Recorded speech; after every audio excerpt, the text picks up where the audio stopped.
Hey, what is up, guys, and welcome back to Football Discussions. Today we're coming at you with mock draft 14.0, another two-round mock draft. This is probably going to be, one of my last mock drafts where I make major changes unless anything happens. So let me know down in the comments if you guys want to see team mock drafts. So I go through every team and stuff like that. Because honestly, at this point, the mock drafts aren't going to change as much from now until the draft. But regardless, let's get right into it. Starting off with the number 1 overall pick, and that's going to be Joe Burrow to the Bengals. This one's pretty much a lock. Joe Burrow at 1. I could see, and there has been rumors of the Dolphins trading up, but honestly, it feels like the Bengals can't mess this up. It's going to make or break their franchise, in my opinion, for the next couple of years. And I feel like getting Joe Burrow, who is an elite quarterback, would really change the landscape of Cincinnati. At 2, there has been rumors of the Redskins trading back, but Chase Young has a generational talent off the edge, super good at getting to the quarterback, and the Redskins do need some they have terrific run stoppers all over that defensive line, but I do believe they need some better pass rushers, and Chase Young is the best of the best when it comes to that. At 3, we have the Los Angeles Chargers trading up here with the Detroit Lions. The Chargers are going to trade the 6th pick, the 37th pick, and the 112th pick, and a 3rd next year. So that's a 1st, a 2nd, and a 4th this year, and a 3rd next year to the Lions for that 3 spot, and they're going to take Justin Herbert. Yeah, I feel like organizations all across the NFL are split between Tua and Justin. I think a lot of organizations could take either, but to me, I feel like the Chargers, Herbert is their guy, and I don't think Tyrod Taylor is the long-term solution. Even if he does start the year as the starter for Los Angeles, I think Herbert will eventually take it over this year or next year. So I feel like this has to be the pick for the Chargers, and the Dolphins will obviously be trying to trade up, and other teams will as well. So the Chargers are going to secure the guy that they think is the best player for them. Also, the Chargers have one of the most talented rosters currently in the NFL, in my opinion. So really all they are lacking to me is a solid quarterback. I feel like if Rivers played up to his potential last year, then they would have been a playoff team. But the Chargers now are going to get their quarterback, and like I said, they already have a talented roster, so I feel like they could be a playoff team next year with Herbert. At 4, I have the Giants going Isaiah Simmons. It feels like they're zoning in on Isaiah Simmons. Isaiah Simmons is a freak of nature, can play literally every position on defense, and the Giants need help pretty much everywhere on defense. So it makes sense for them to go Isaiah Simmons here. At 5, I have the Dolphins getting their quarterback of the future, Tua Tagovailoa out of Alabama. Tagovailoa has great accuracy, a decent arm, and obviously injuries are always going to be a question surrounding Tagovailoa, but I feel like he'll definitely get some sort of chance at starting in the NFL. And even if the Dolphins do decide to put in another veteran starter before Tagovailoa this year, I feel like next year then he can really blossom into a good player. At 6, the Lions traded back with the Chargers, so now they're picking here, and they're going to get Jeff Okudah, cornerback out of Ohio State. They brought in Desmond Trufant via free agency signing for the Falcons, but to me, you have to get a Darius Slay replacement, and Trufant just isn't that. I think Okudah is one of the better cornerback prospects we've seen in a very long time, so it would be a very good pick for the Lions to bring him in here. At 7, I have the Panthers going Derek Brown, the interior defensive lineman out of Auburn. Brown's a freak of nature, can play 3-4 end, can play defensive tackle, gets to the passer, or stops the run. A solid player, and I think it's a good fit for the Panthers, who are really rebuilding their entire defense. At 8, another trade here. Denver's going to trade 15, 77, and 95 for the 8th overall pick to the Cards. So that's a 1st and 2 thirds. The Denver Broncos have 3 thirds this year, so I could definitely see them using those picks to trade up. And the main reason being that they trade up here is because you have the Jets, the Raiders, and the 49ers all picking before you, and all 3 of those teams seem to be wide receiver hungry. So if they can lock in CeeDee Lamb here at 8, get some help with Courtland Sutton, I think it would be a really solid trade for the Broncos to make. And they still have a 2nd-round pick where they can either upgrade offensive tackle or get a cornerback. So I think it's a solid move for the Broncos to do that here.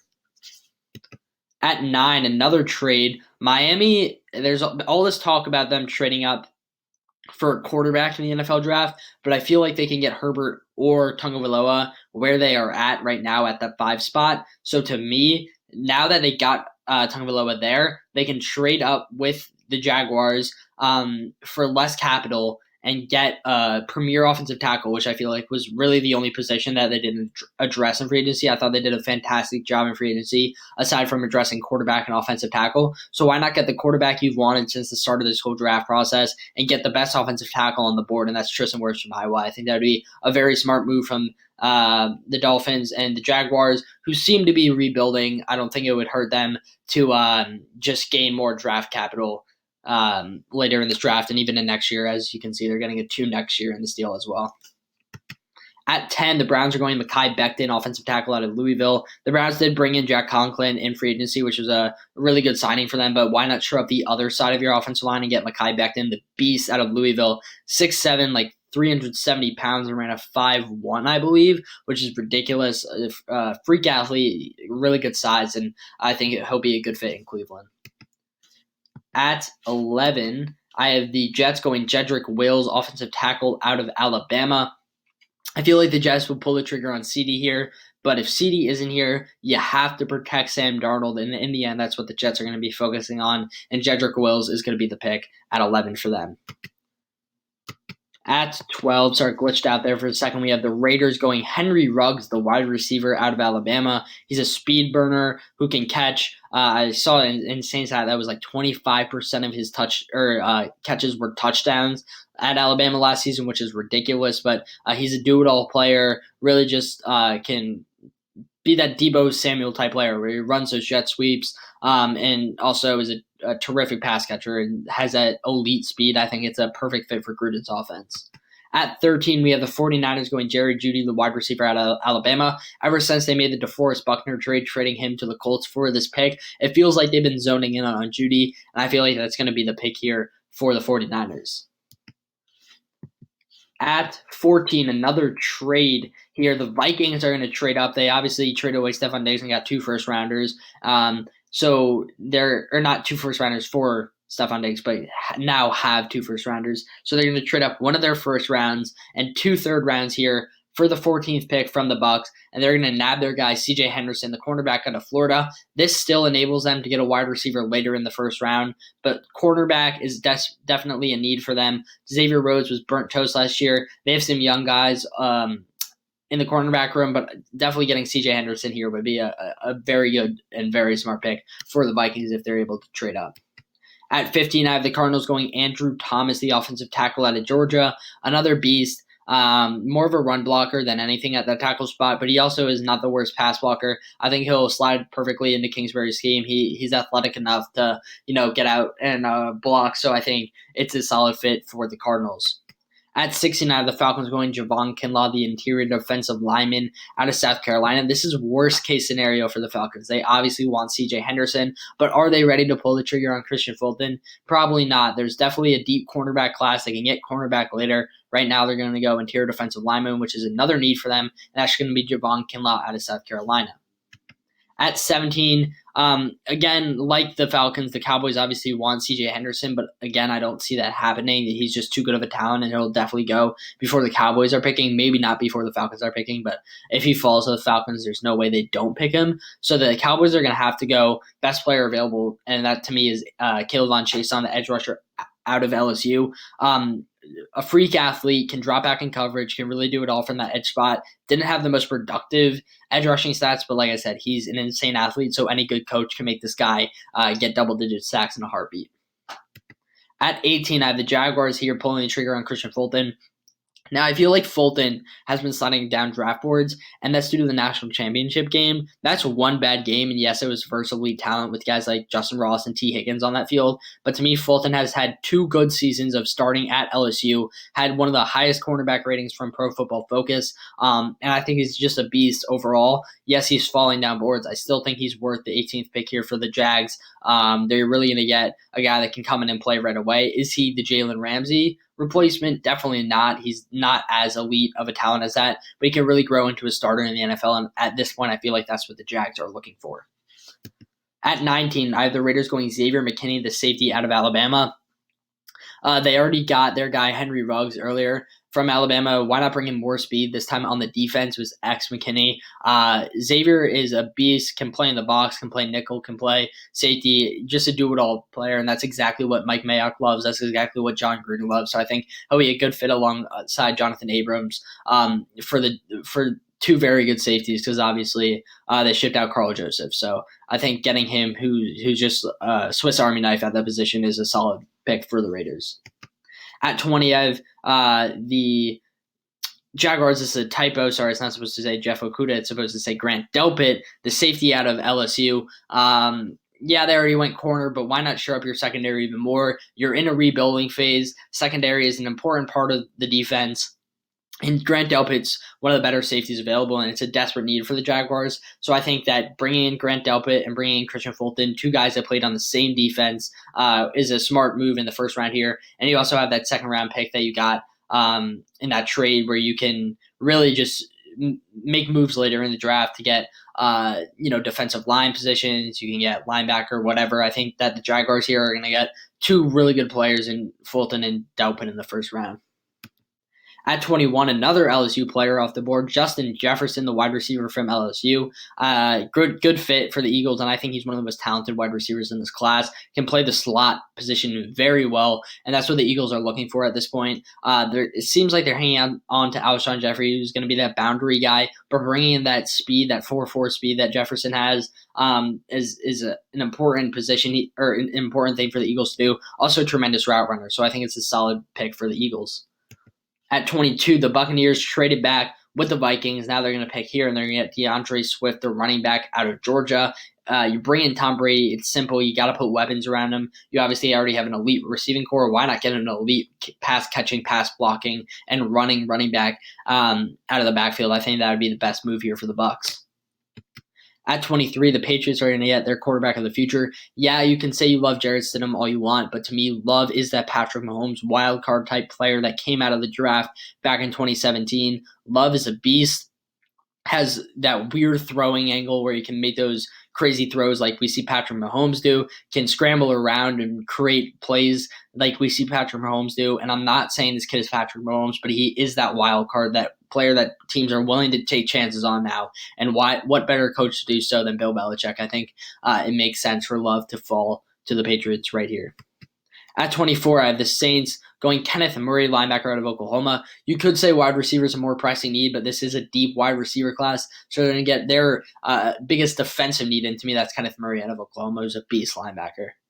25, Vikings already got C.J. Henderson in the first round. Now they're going to bring in a wide receiver to quote-unquote replace Stephon Diggs. And now you're not going to do that, but one of the closest things you have into this draft is Denzel Mims, a very tall, big framed receiver who's also has elite speed. I think he ran like a 4.39, which is insane for his size. I think he's like 205 and like 6'3". So running a 4.39 there is, like I said, insane. So I think bringing him into this Vikings offense can make him a dynamic player for them. 26. Now this is kind of a luxury pick, and you wouldn't hear me saying that for the Dolphins, but to me it feels like it is, because they did get two edge rushers in Kyle Van Noy and Shaq Lawson, but why not bring in another one? AJ Epineza out of Iowa was good at getting to the quarterback, was an elite run stopper. I think he's a super talented player that is definitely going to find a home in the NFL, and the Dolphins, who still kind of need edge, would definitely not miss the chance to take him here. At 27, I have the Seahawks going YETUR Gross-Matos out of Penn State, or as I heard Trey Wingo say yesterday, YETUR Gross-Matos. However, I think the Seahawks need edge, and I think if they don't sign Jadeveon Clowney, they are going to need edge, or re-sign Jadeveon Clowney, they're going to need edge even more. So why not bring in a player out of Penn State who had consistent production, was all Big Ten? I think it's a good fit for the Seahawks. 28, I have the Ravens going Patrick Queen out of LSU. This guy's good in coverage, good at stopping the run, and the Ravens need a linebacker, so it makes sense. 29, I have the Titans going Neville Gallimore, defensive tackle out of Oklahoma. I think the Titans would love to go edge rusher here to get someone to pair alongside Harold Landry. But to me, Neville Gallimore is the next best thing. You lost Jarrell Casey, who's kind of that 3-4 end on your defensive line, and Neville Gallimore can be that guy. He's not going to be nearly as good as getting to the quarterback, but he's definitely an elite run stopper, so I think it's a good fit in Tennessee. At 30, sorry, glitched out again. I have the Packers going Laviska Shenault, wide receiver out of Colorado. Laviska Shenault has insane speed, insane route running, and I think he's definitely a slept-on player in this class and definitely worth a first-round pick. And the Packers need a wide receiver, so it's a solid fit. At 31, I have the San Francisco 49ers going Jeff Gladney, the cornerback out of TCU. I'm sure there could be a scenario where the 49ers trade out of the first round here because there isn't one of the best cornerbacks in the class still available, which is definitely their biggest need. But Jeff Gladney, I could see being worth a first-round pick, so it's not a terrible pick for the 49ers. At 32, people don't like when I mock running backs to the Chiefs, but to me, this is an elite running back class. Those top 3 guys, or even top 4 guys, if you want to throw Clyde Edwards-Helaire in there, are super good. And the Chiefs' offense is already amazing. If you bring in Jonathan Taylor, they will be next to unstoppable because they will have a consistent running back on the ground. And people, talk about how Taylor can't catch a football. First of all, he improved that last year. We saw him get the most catches he ever had in a season, along with 5 touchdowns through the air. Also, you already have Damian Williams, so you can really have this 2-threat backfield where you bring in Damian Williams to go on the passing routes, and Jonathan Taylor can be your workhorse on the ground. I think it would make the Chiefs' offense even more dynamic than it already is, and even more hard to stop than it already is. All right, so we're going to move along to round 2, and with the first pick in the second round, I have the Bengals going ZACK, the edge rusher out of Wisconsin. Kind of like CHAISSON, he can really do it all from that edge spot. He can drop it in coverage. He's also a good run stopper as well. Not the best edge rusher in this class in terms of getting to the quarterback, but he can really he can play all over the field on that first level for the defense, and I think that's what attracts teams to him.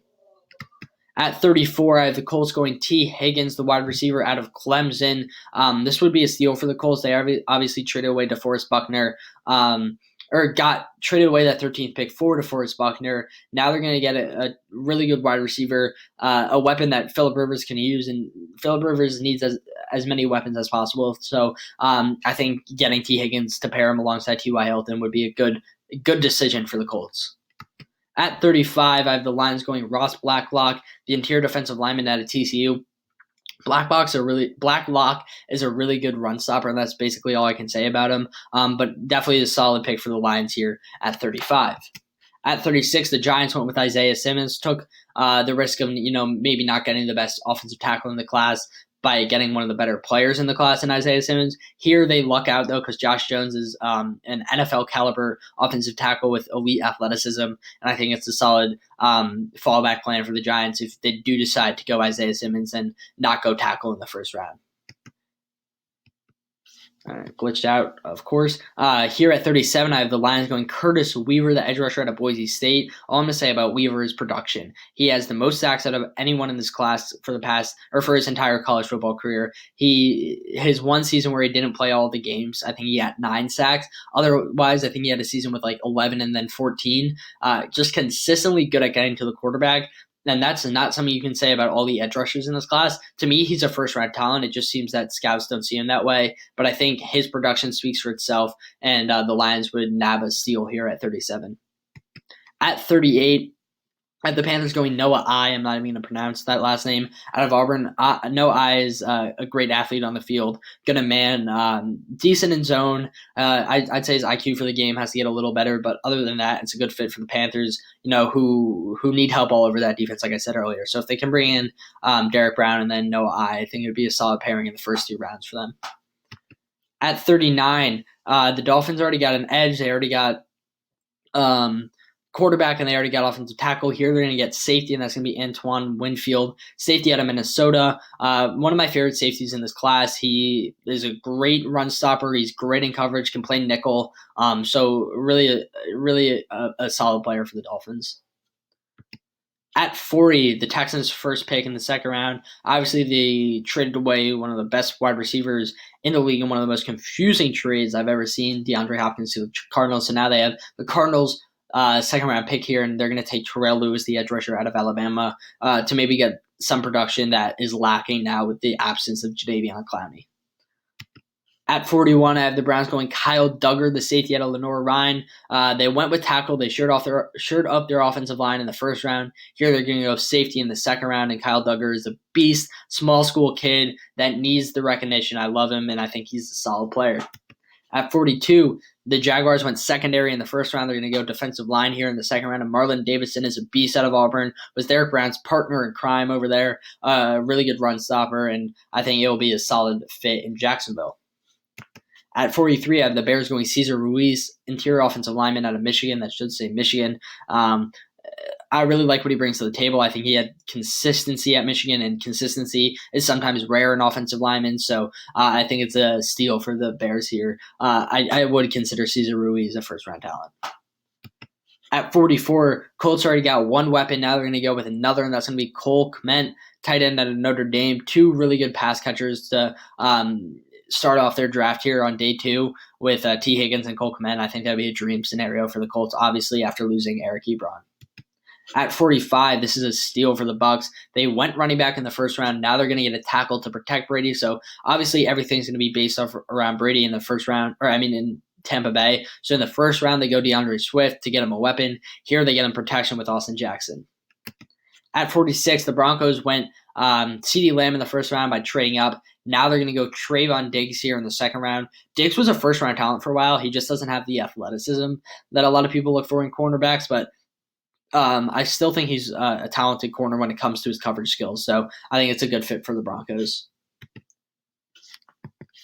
At 47, I think that should say, the Falcons go A.J. Terrell, cornerback out of Clemson.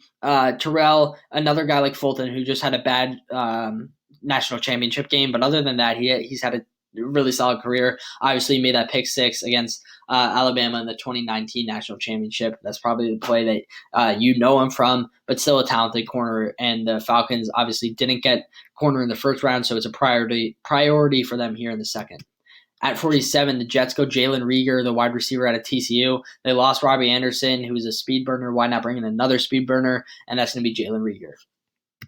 At 48, the Steelers are going to go Justin Madubuike, defensive tackle out of Texas A&M, one of the more athletic defensive tackles in this class, but he's also undersized. Regardless, I still think he's a good player, and the Steelers need help along that interior defensive line. Steelers are kind of a wild card team. They can really do offensive line. They can go defensive line. They can go secondary. So I think it's interesting to see how we'll see them play this draft. At 49, the Bears are going Damon Arnett out of Ohio State. You see this kind of run on cornerbacks here in the second round. It's because there's a lot of guys that are talented, but just not first-round talents. But after the first round, there is so many guys you can consider second-round talent. So I definitely expect to see a run of cornerbacks here in the second round, and Damon Arnett would be a solid fit for the Bears.